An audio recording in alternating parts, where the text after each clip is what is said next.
Wow, congratulations kay VNC for being top 7. Rob, sobrang proud. So, kung ano man po yung mga achievements ng mga angels ni Kalingap Rob, like achievements po nila sa kanilang paaralan, mga honors po nila, ay syempre, counted na po dyan ang Kalingap, diba? Kung ano po yung mga natatamasa po nila, diba? Katuparan po yan at yan po ang gustong mangyari ng Team Kalingap, diba?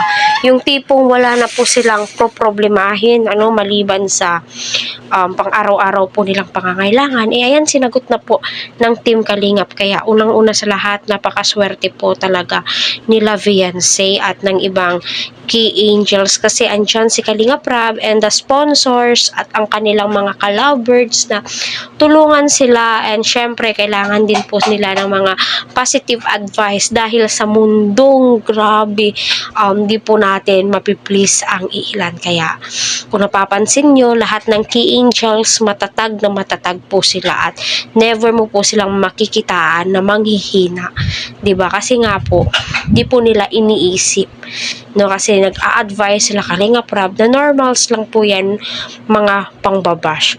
Ayun, so sa mga nagsasabi na hindi daw ho nakakapag-aral si Viancy dahil po focus po sa love team, oh no, dyan po kayo nagkakamali.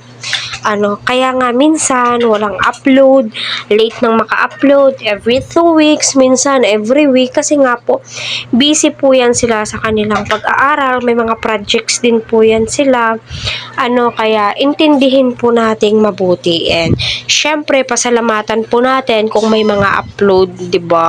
Top 7 daw ho si Viancy, isa po yan na nag-info sa akin, ay ang mga solid supporters and team marathons ng EDCO, diba? Sana all po, So, ako'y tuwang-tuwa, siguro sobrang proud. At alam naman po natin na sobrang proud po talaga ang pamilya, nanay, tatay ni Viancy, sa mga natatamasa po nilang blessings. Lalong-lalo na po, na nagpapatunay na si Viancy ay nag-aaral po. Kasi madami ang nagsasabi na nakapag-focus, sa pag-vlog, trabaho na lang ng trabaho, di na nakakapag-aral, maling-mali po kayo. Nag-aaral po si Viancy, nag-study po yan siya. Kung napapansin nyo, wala pong upload, ang Team EDC, kasi nga po, busy din po si Kalingap Rob, nag-aaral si Viancy, birthday ni Pau, birthday ni Kalingap Rob nung nakaraan, sobrang busy, naka-fully book po sila Kalingap Rob, So, ayun, congratulations Viancy. Ang saya-saya namin kasi may napatunayan na naman po na nag-aaral si Viancy, diba?